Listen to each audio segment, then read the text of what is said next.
Fios is not cable. We're wired differently, which means you can get the fastest internet available with equal upload and download speeds from 50 to 500 megs. So you can upload 200 photos before your favorite song is finished. Click the ad and switch to Fios today to get our best offer ever. Blog Talk Radio. Those who dare to travel in the spaces between the lines. This is Shadow Travels with your hosts, Kevin Cook and Ray Cezone.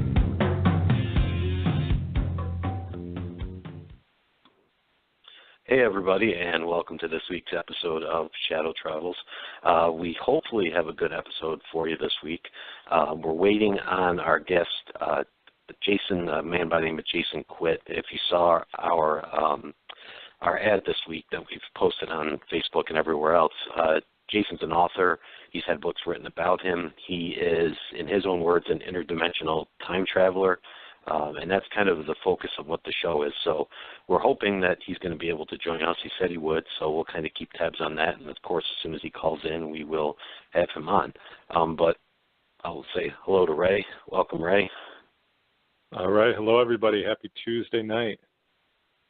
Yes, definitely. So, Ray, I guess we can kind of talk about our two events that we were going to be talking about with Jason as well and getting his opinion on it. The focus of tonight is kind of on time travel and alternate realities and things of that nature, which Jason obviously has a lot of experience with. Two of the biggest events, that kind of go along with this are the Philadelphia experiment and a long-ranging event called the Montauk Project. For people who don't know what the Philadelphia experiment entailed, and I have bits and pieces of it here, and there is some gray area around it. I don't know, did you have any time to read up on it, Ray, or take a look at it? Just a little bit. I've had some interest in that. The whole time travel aspect I always have difficulty with, but obviously I don't discount it at all, for people who Sure. Communicate and, go out and investigate into the paranormal world. I always try to keep myself open. It does look like Jason just called in, so all right, I'm going to great. switch over and bring him in, and we can talk to him. So hold on one second here. Hi, Jason. Hey, how you doing?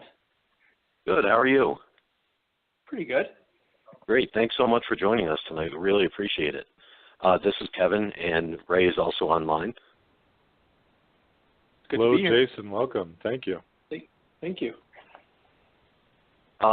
Jason, I know we spoke just a little bit about what the topic was going to be tonight. The overall general topic is dealing with time travel and alternate realities and things of that nature. And, but I really want to focus on your experiences. So I'll just kind of throw it over to you for a second and let you intro yourself and tell everybody that's listening just a little bit about who you are and what you do and what your experiences have been. Sure. I'm the co-author of a book called Forbidden Knowledge, Revelations of a Multi-Dimensional Time Traveler. And that book basically goes over my entire life of experiences with outer body travel, extra-dimensional contact, and being able to time travel once you leave the physical body. So there's a whole bunch of stuff in that book on conspiracies and aliens and hidden history. But it's basically about my experiences as an astral time traveler. Now, when did all of this start? When did you first know that you could do this?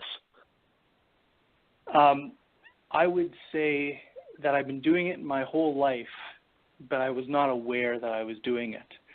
It wasn't until I was in my early 20s where I had this very powerful experience where I had a sleep problem, and this sleep problem is well known. It's called sleep paralysis.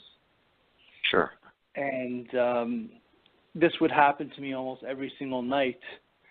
And as this was happening, I could feel a presence in the room with me, and I can sense it walking around my bedroom. So this really didn't feel so good to me. Okay. I didn't know what was going on, and I was just frozen inside my body. So one night I just couldn't take it anymore and was trying to wake myself up violently. I was shaking inside my body to wake up, and I actually popped myself out of my body. And that's when I would say I had my first conscious outer body experience. And and when I rose out of my body, I could see this being standing there at the foot of my bed.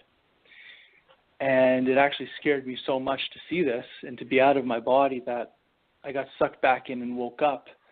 But ever since that experience, I was able to reproduce the sleep paralysis and shake myself out of my body. So I started to play in this new astral world. Now, this is probably going to sound like a dumb question. I might have a couple of ones tonight that sound like dumb questions because, granted, you're the only interdimensional traveler that I've ever spoken to. So, were you more scared or were you more intrigued when this happened? I would say both. Okay. I was really curious because it's almost like, you know, you live your whole life in this physical world and then suddenly you learn that there is something more than the physical reality we live in. And you've felt it, you've been there, you've experienced it. And it's almost like even with all the fear that was built up around this experience, it's almost like I had to go back there. I had to experience that again. Mm-hmm. Ray, I don't want to cut you off. If you have any questions, please ask away if you have anything. Yeah, I'll jump in. I'm sure stuff will come up for me as well. Okay. Now, Jason, this figure that you saw, was it, I think maybe our group anyway, tends to focus more on, for lack of a better word, ghost. But was it more of what we would call a shadow figure, or did it have detail? What was it? Was it big, little, what? It was very tall. I would say almost the size, his head is touching the ceiling, so maybe 7, 8 foot tall. Okay. And it looked like a shadow or a cloaked being. For me, the first thought was it looked like a Grim Reaper. Okay. But you couldn't make out any details. You just saw this giant shadowed figure. And did it speak, or did it interact with you in any way? Not at all. I would just feel its presence walking into the room, and then as I can feel it walking into the room, suddenly my body would be placed into sleep paralysis, and I'd be unable to move. Now, in subsequent times that you were able to remove yourself from your physical body, did you interact with anyone else? Was there someone there to help you, guide you, whatever it may be? When I would do it myself, like when I had full control over it and I would leave, I would basically be alone. So I would just leave the body and I'd kind of float around my room, or sometimes a portal will open. The portals look like, I can only describe it as like a black hole. It's probably about 3 feet by 3 feet in diameter. Okay. And I'd be pulled into those quite often. But when I would say, being visited by other beings, it's almost like I'd be pulled out of my body by them. Okay.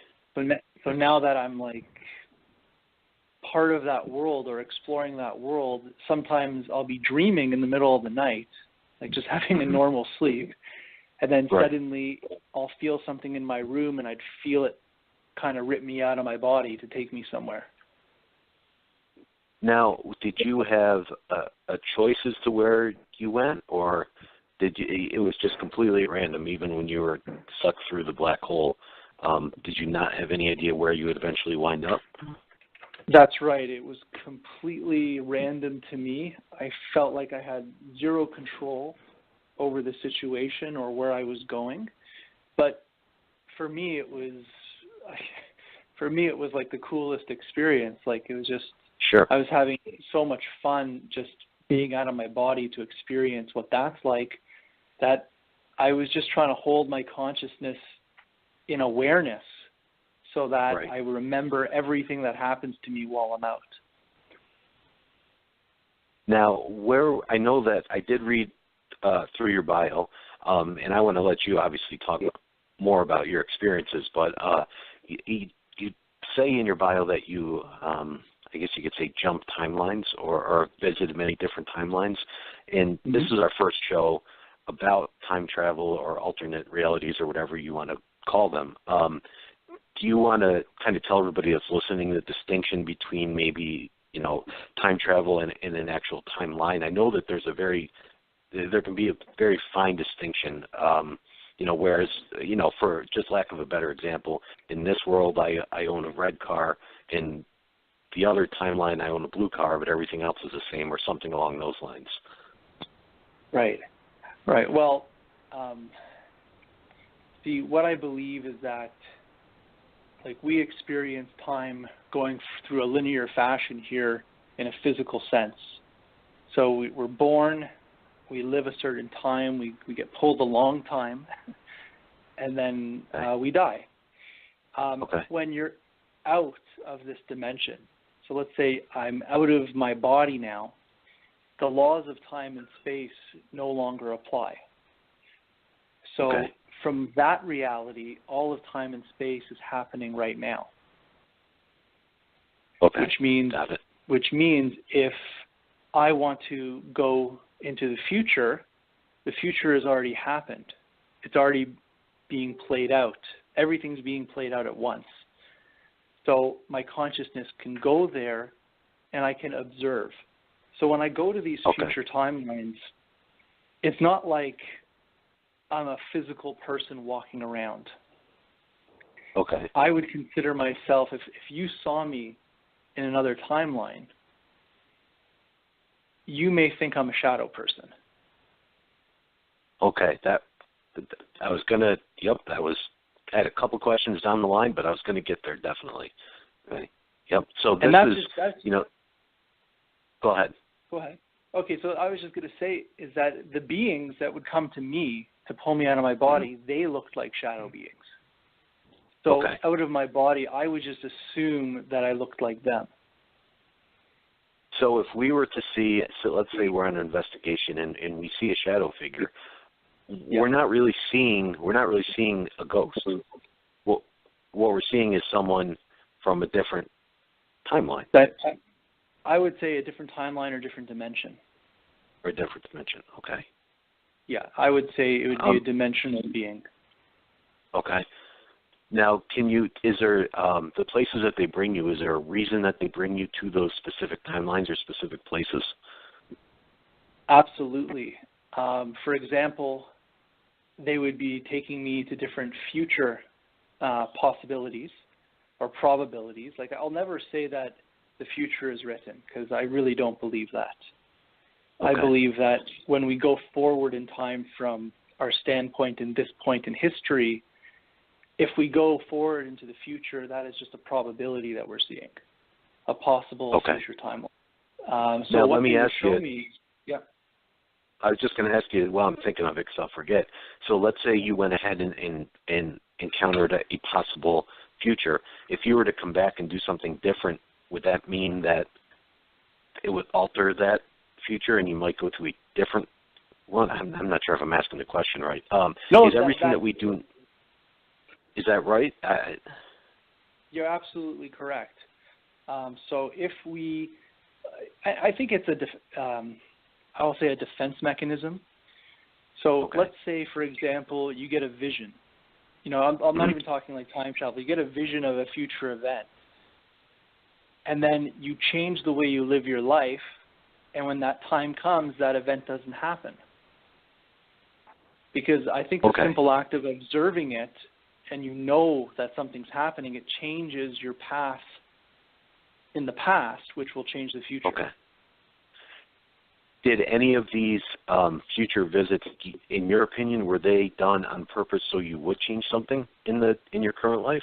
Was it like forewarning of something? I think many people have had the same experiences as me. In fact, since I wrote the book, I've had countless people contact me telling me they've been taken on the exact same journeys. So Wow. for some reason, there are people on this planet that are being taken into the future or shown future timelines. Right. I would say potentially as a warning system. And Okay. what I've experienced in the future is not pretty. It's a really awful place to be, and we should pray that we don't end up there. Yeah. Now, I was going to ask you for some details on places that you have been, or both past and future. How bad is bad in the future from what you've seen? Oh, extinction level bad. Wow. Yeah. So we have a lot of issues going on right now, mm-hmm. and we're really ignoring them. It's just people don't care about the environment. Governments don't care, industry doesn't care, and we're reaching a point of no return. And once we hit that point, it's just downhill. And these would definitely Jason, be. Go ahead, Ray. Sorry. Sure, no problem. So I want to ask you, and I'm in complete agreement that people aren't paying attention, and our future is at risk with everything that's going on. From what I've read about you and your experiences, and a couple of the books you've written, and just hearing you talk, you're clearly very knowledgeable. You've had your experiences. Say you're an expert in this area. How well are you received by others? I mean, do you ever have a hard time, I don't want to say convincing people, but trying to get people to understand, what you've experienced, or if there may be any messages? Do you really ever go to a point where you're maybe trying to get someone to make a change based on what you've seen with any one of your travels? Well, I'm actually shocked at how well received I actually am. So when I go to conferences or when I speak to different people and I explain, point A to Z, everybody is very receptive. And I've never actually had people come up to me and say negative things, which is very strange. I only get that on the internet. Right. But I think that's what it's I'm used actually, these days. but the most amazing thing is that I never for a moment thought that this book would take off like it did. Mm-hmm. I thought I would just write my stories just as a therapeutic thing, just get them out of my mouth, get them out of my head and on paper. Right. And then I don't have to think about them anymore. I've already, wrote it all down. And I would say this book or this information, it struck a chord with people. Yeah. And I think for the first 3 months of the book release, it was #1 in the Amazon UFO category.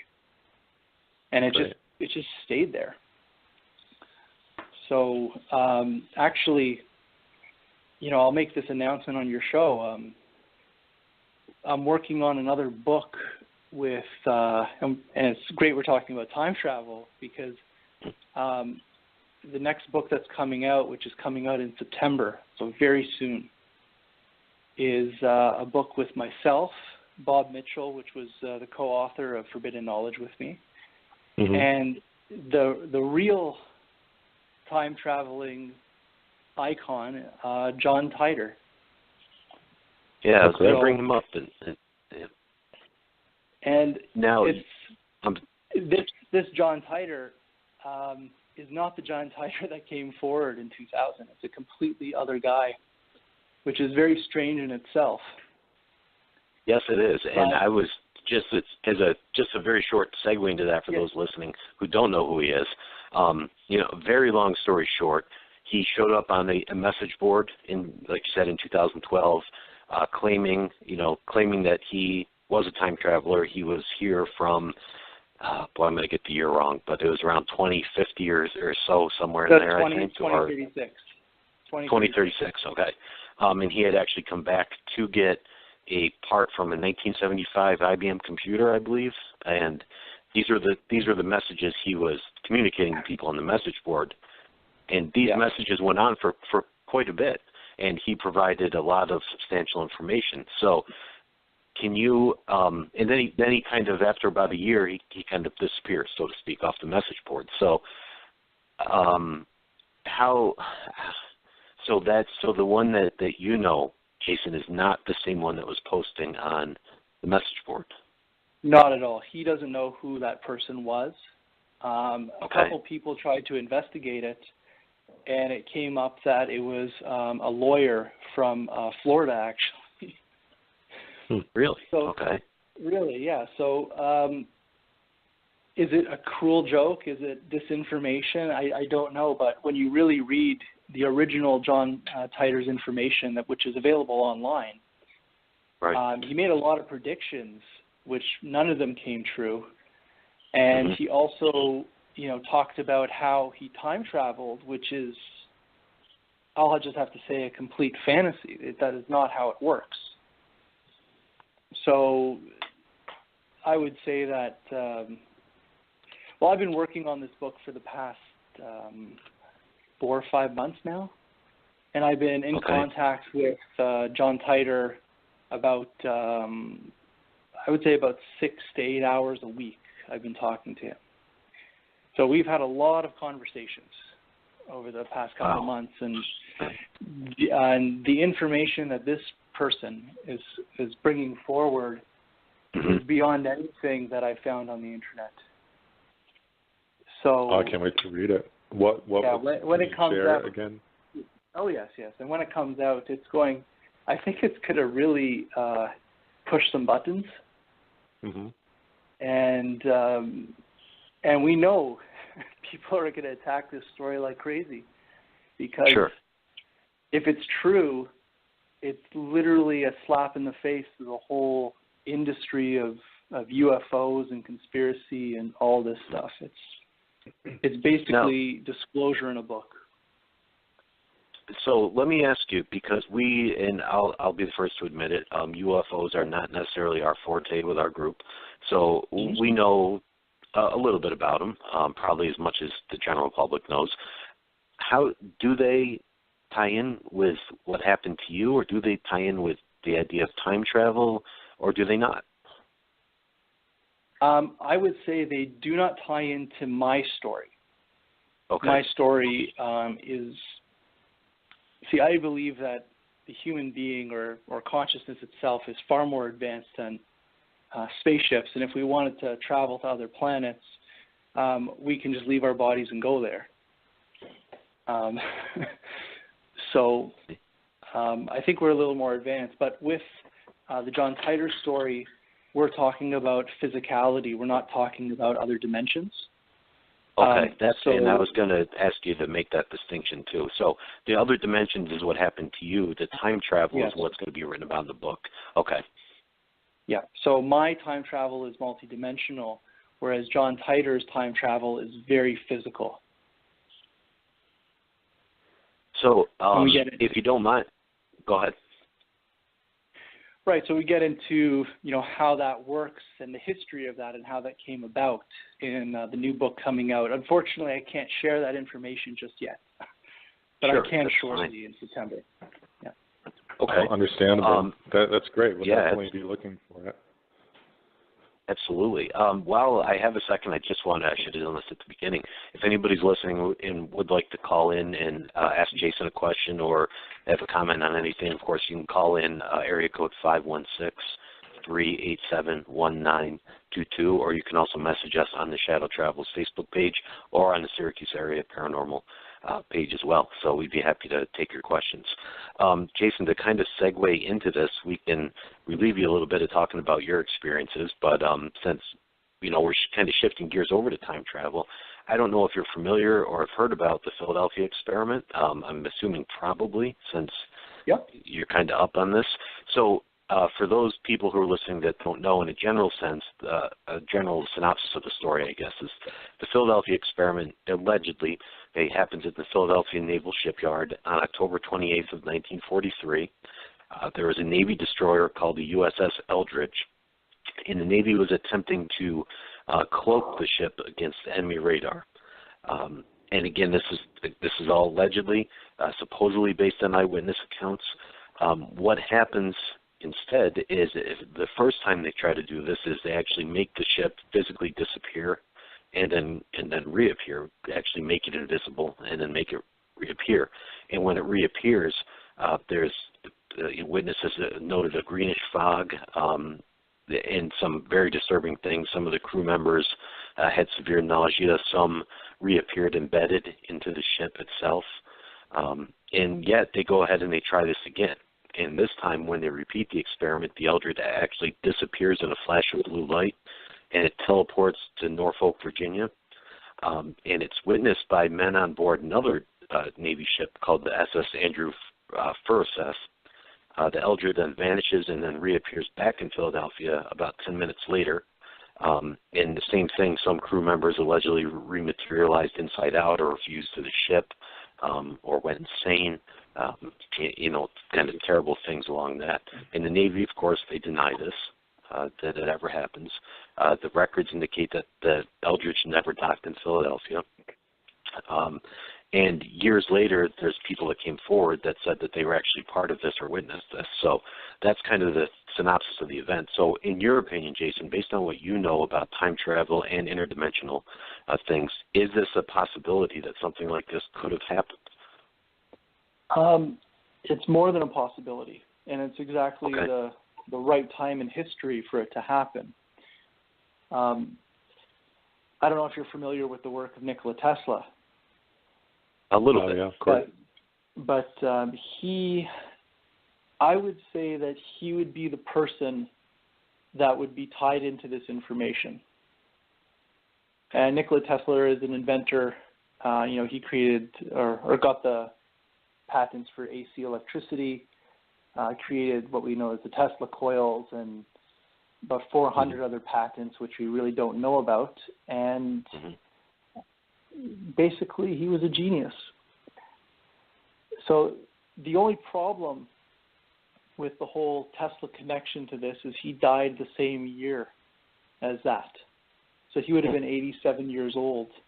So I would think this information was theoretical and played with him in the past, because he's also worked with anti-gravity and free energy and all types of other amazing inventions. So I would say that he was the basis for these experiments. Okay. But I will say that I'll tie this into the UFO thing. Philadelphia experiment supposedly happened in 1943. Right. Okay. Well, just 5 years after that was the supposed crash at Roswell. Right. And I truly believe, from my connections and sources, that they did recover spacecraft, and they did recover a live entity. Okay. And these craft, I don't really want to get into it, but these craft have technology that would unlock what they were trying to do with the Philadelphia experiment. Okay, so this Philadelphia experiment was kind of it was a first try. It was an initial try, and quite possibly that's why it went so horribly wrong. And then they discovered that whatever they discovered in the crash, technology-wise, to fix what the bad stuff that happened. So this was a kind of a first effort, in other words, at trying to do something like this. That's right. That's right. So I do see. So I would just say after 1947, everything became totally top secret, and you have two factions. You had the need to know and everybody else. Okay. So that's okay. Yeah, That's So that's a long time ago. Yes, very much so. I do see we have a caller calling in with a question, so I'm going to switch over and see. Hello? Hey, how you doing? My name is Sidney Prince. Hey, hi, Sidney. How you doing? Pretty good, man. I like your show. You know, I'm always looking around. It's hard to find something in the field. I'm in the same field of alternative science researching, and yeah, it's great. I mean, I think. Do you guys have like a YouTube channel or anything like that? Yes, we do actually. I don't have the address on here, but it is on there. It's under Syracuse Area Paranormal. Yes, we do. Okay. Yeah, I'm a video producer. You know, I do a good few things in kind of like the I guess it would be called the ancient alien field. Mm-hmm. And okay. Yeah, no, it's definitely. I have a channel, Descendants of Atlantis, that kind of it's kind of in line what you guys are doing. Like a lot of the technology that we have, that Tesla and other guys have developed, I found proof of that being thousands of years old, like 4 or 5,000 years old at the least. I just took a couple of pictures of ancient microphones carved into stone that are 4,100 years old. So I put that on the program. It's you know, people look at it as controversial, but I try to let them know, look, one thing for sure, what we're told in history books and schools is not accurate. So I'm not saying what is accurate, but you know, we have at least a basis, a foundation, and then we can move forward from there. Yeah, you know, and I start, you know, I don't try to just come out alien, you know, because a lot of people will refute that. I just say, look, without a doubt, on the documentary that I put up there, I say that at the least there's, you know, evidence for an advanced civilization that it's hard to believe that it would be more advanced than this, but in different ways. I mean, ancient microphones. A lot of people know about the Baghdad battery. I don't know if you ever heard about that. Mm-hmm. Yes, I have. Yep. You know, there's more examples. I have pictures of other ones from different parts of that area. The Dendera light bulb. You probably heard of that too. Then. Mm-hmm. Yep. Yeah. So you know, now I added to that ancient microphones, which are just as old or probably older. They say 4,100 years old, just to because they can't say it's any younger than that. You know, so it's like a lot of the pre-Columbian stuff. I found 2 examples of what appear to be either non-human beings holding microphones casted in gold from Colombia. So I put that in to say, look, it's not just one microphone tablet from Egypt, it's 2. And it's not just Egypt.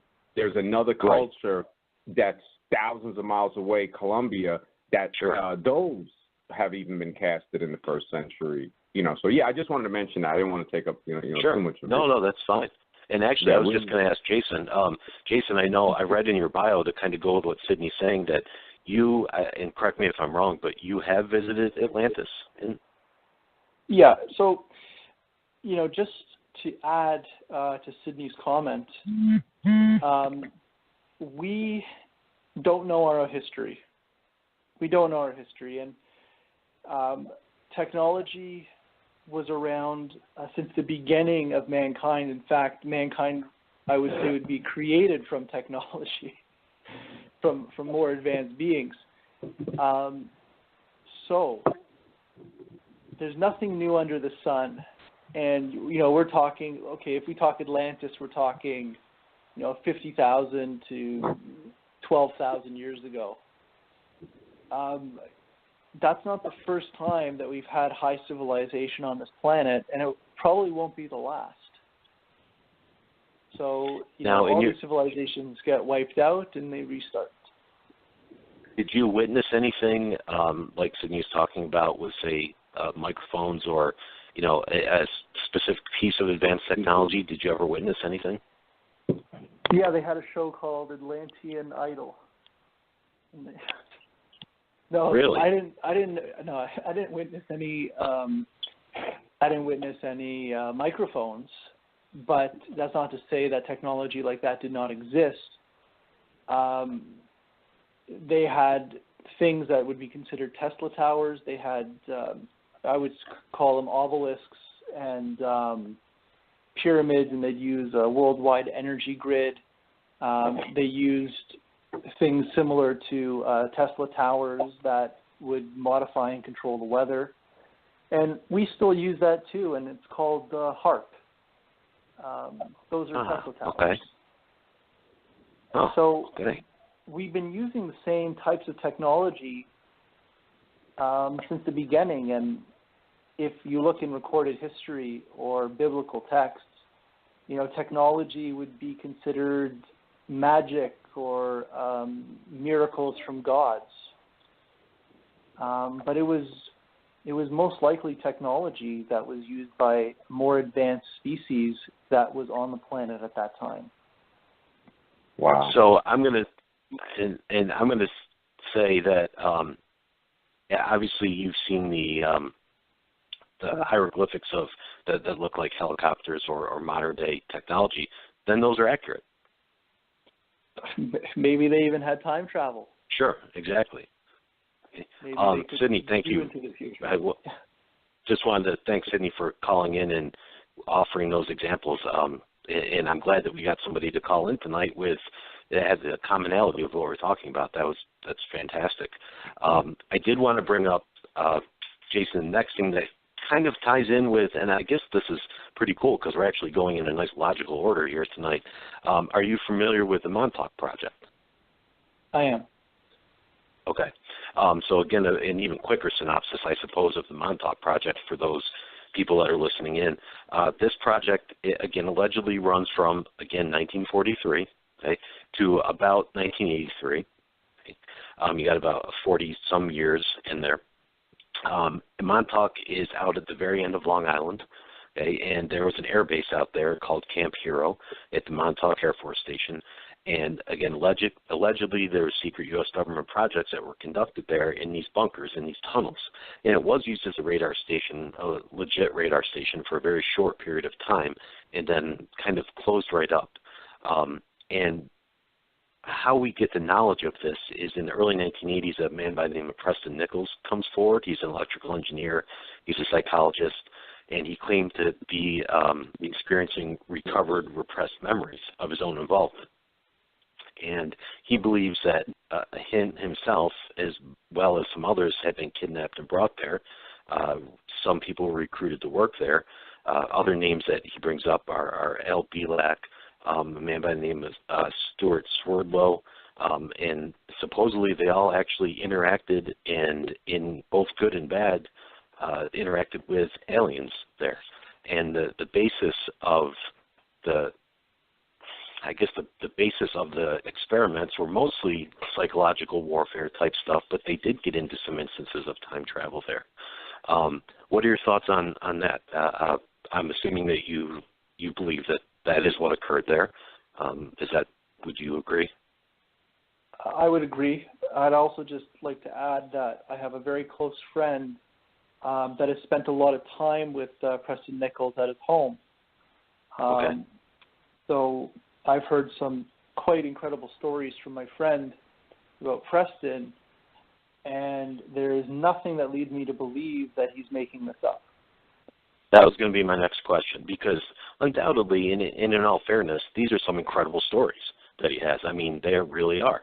And I think if, even when I first read them, even though I am a believer, a hint of doubt crept into my mind based on some of the stories. So I'm actually glad to hear you say that. Did he speak about the Montauk chair, which is kind of the infamous piece of equipment that they had there? Yep. And okay. But like I say, with any story or whatever, there might be some disinformation in it. Sure.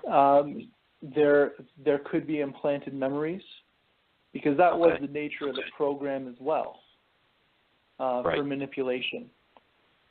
So I would take it as this person, let's just say Preston Nichols, this person absolutely believes that this is what happened. And I completely believe that he believes that. Okay. Are all the stories 100% accurate. I could not tell you, but I know that a lot of it is. Okay. Ray, did you have anything that you wanted to jump in with? Yeah, just as you've been talking, questions here, I was curious to know. I'm curious, are there any risks with astral travel or time traveling, for your physical body or I suppose mentally? Are there any risk that? There is a lot of risk. Yeah. And the risk is this. What you carry with you has different effects in other dimensions. When I say what you carry with you, I'm speaking about traumas in your life, emotions, the way you think. These are all what I would call frequencies. So if you leave the physical world and you're in a higher dimensional world where the laws are different, if you're carrying things with you that, let's say, would be of a negative connotation or a traumatic event that you're carrying in your energy field, you will be pulled to certain places, and certain beings who also carry those energies will be attracted to you. So this is where we start to get into the whole entities, possession, the whole religious type of realm. Yeah. Now, Ray, if you don't mind, and I'd like to just interject just real quick here. Sure. People who've listened to the show before know this. I don't think Jason knows it. I didn't mention it. But Ray is our team's empath, psychic medium. And I'm curious that with what you just said, how these entities or spirits, are attracted to like-minded or like experienced people. Is that how Ray is able to pick up on people much more easily? Is there a connection there with psychics and mediums? I would say they're more empathic to energy. Okay. As in they could, just with a thought form or a feeling, they could tune into different dimensions or frequencies. And that would be almost like what you would call a time bridge. So just with a thought form, these mediums or channelers could bridge time and space just with their thoughts to connect to those vibrations and bring it into their consciousness. Sorry, Ray, I just thought of it and I wanted to throw that in there. No, it makes complete sense to me, and it's interesting, the connection here as you've been talking and my own experiences, and even Kevin, I know you were we were together at one point when I had said I had an experience where I was seeing the shadow figures, if you will, and I said, it felt like time warp was the only way I could describe it, and that was actually the first time I told you. I've never had that type of experience, and it very much felt like it wasn't spirits, it wasn't anything that was earthbound, permanently. Right. So this is making a lot of sense to me. What's being shared. Now, Jason, go ahead. Yeah. So I was just wondering, Jason, has it taken a toll on you, on your body or your mind at all? If you had any kind of scary moments, if you will? I would take that as yes. I would say I can't even count how many experiences I've had that have been, I would consider quite awful. But they shaped the way I feel, they shaped the way I think, and I believe even the worst experiences I've ever had have made me a better person and have strengthened me in ways that I can't imagine. Absolutely. So it's almost like, everybody says, oh, these are demons or entities or, and I say, no, they're not. They're your greatest teachers. because they'll put Absolutely. you in very, very uncomfortable situations, and you have to figure out how to get out of them. And once you figure out how to get out of them, they leave you alone. You've learned the lesson, and now you know what to do to deal with that situation. So it really seems to fall in line with, again, coming from my experiences, communicating with the other side, with spirit. I really am hearing a lot of connections here. So I'm curious, is this something that, I believe everyone has different types of abilities, a sixth sense, if you will. And I don't know if you can necessarily teach people, but I think people have to, a bunch of things need to fall in line for people to be ready to have their different experiences. And is this something that you, not you necessarily, but is this something that you can teach to others? Like, so if I wanted to really be involved with time travel, is that something I could learn? I don't even know how I could learn it. Yeah. it just kind of happened. I never asked for it, or it's just that's just the way my life has led me. But I just have to put out a warning, and something that I had to deal with for many years and figure out is that there is a world very close to our world, and you can call it the spirit world, you can call it the lower astral, but there's basically an other world of conscious beings or energies that is almost parallel to ours. And a lot of these beings, they have their own agenda, they're very conscious, and many people that tap into the spiritual world or channel, they're tapping into this world.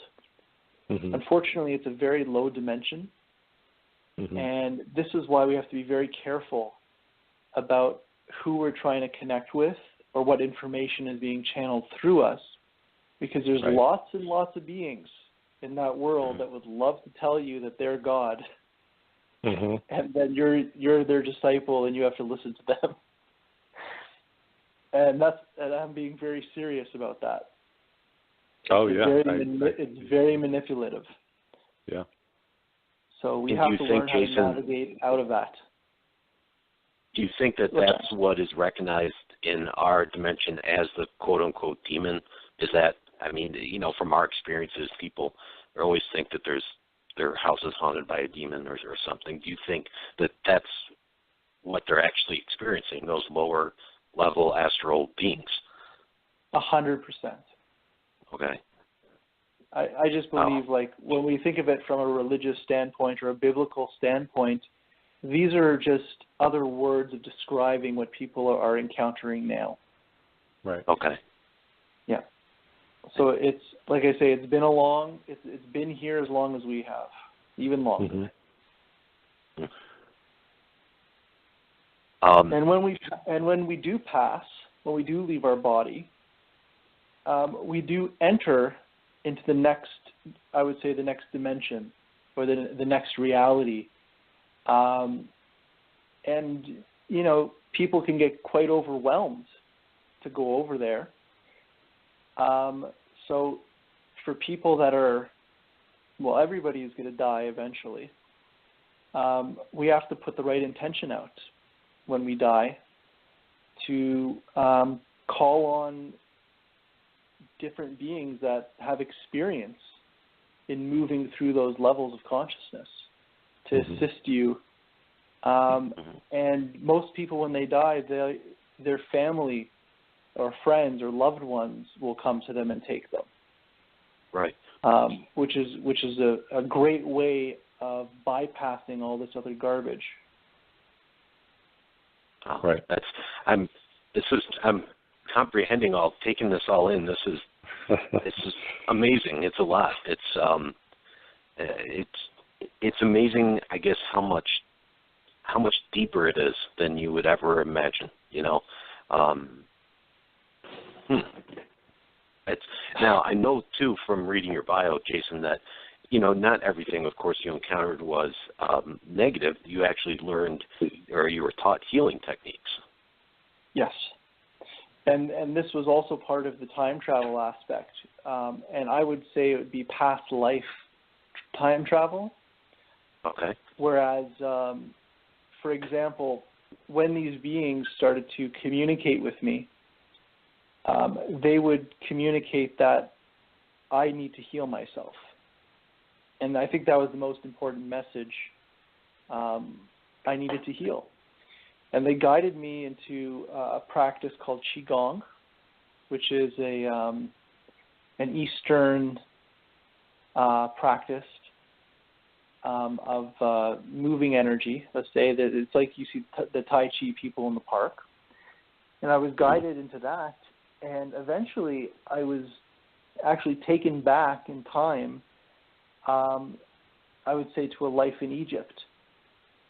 And I'd be once again standing in a temple with a person that looked like a pharaoh, and they were teaching me these postures.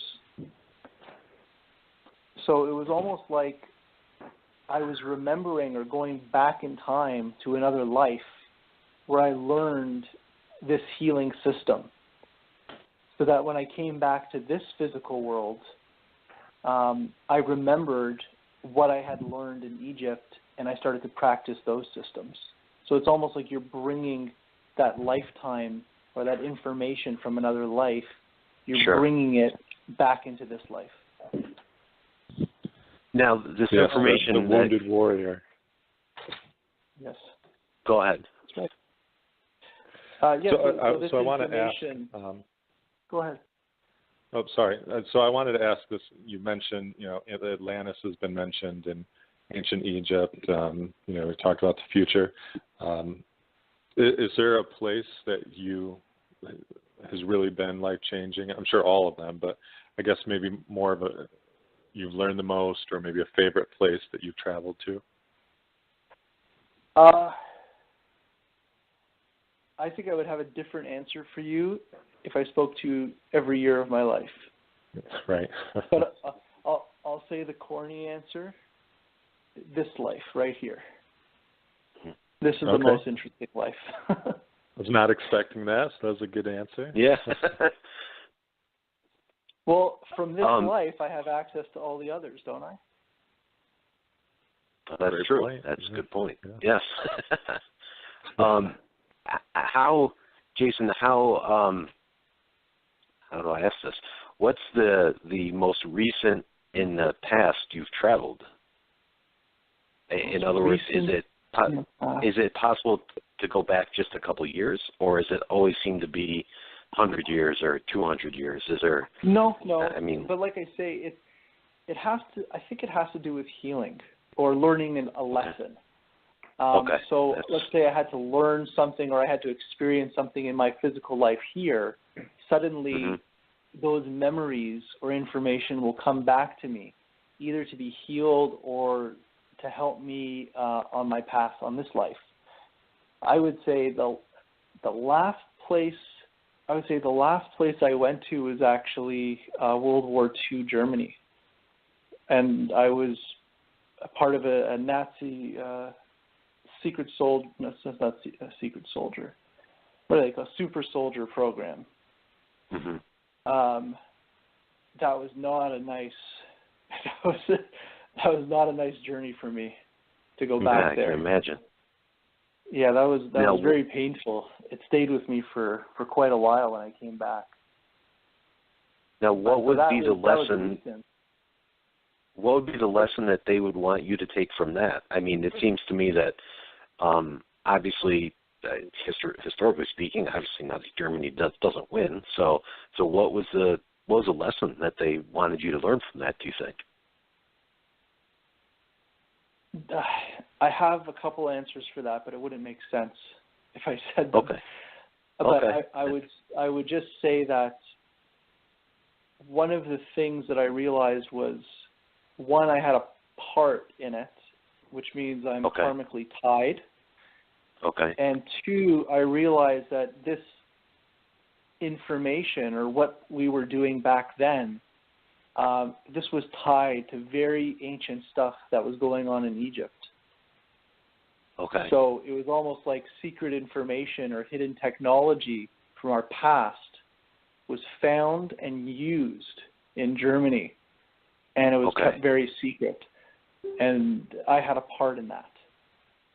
Gotcha. So that's some karma that I think I have to really heal, or I did heal when I went back there and brought it forward. Okay. That's, wow. It's I don't know if that made any sense. But... No, it absolutely makes sense. Like I said, it's so much to take in with this. This is just incredible to me, hearing all this. And I really can't wait to read the book. I wish I know we've only been speaking, back and forth for maybe 2 weeks, so I haven't quite had the time to get it, but I absolutely can't wait to read it. I guarantee you'll read it more than once. I probably will. Yes, I have no doubt about that.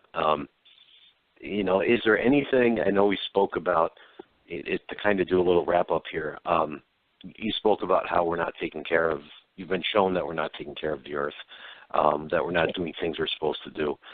Is there any, besides that, is there any big message that you think other dimensions are really trying to hit home to us, they're really trying to tell us? That we've come here purposely, and we knew what we were getting involved in before we came here. And I know we forget who we are when we're born here, or our missions, or where we come from, but we all came here to experience this type of world, this type of transition, because there are many beings that are incarnated in human bodies right now that have been on other planets, that have been in this type of time in history. And it's gone either way. They've either wiped themselves out, or they've figured out how to reverse the damages.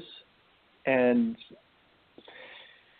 so I would say that the message in my books, even the new one we're writing, even my messages talking to people, is that we're all time travelers. Through reincarnation, we can choose to come back in any time period we want. So time and history is constantly changing. That's why we have things like parallel worlds and different timelines, because time and experience is always shifting and changing, and it will continue that way.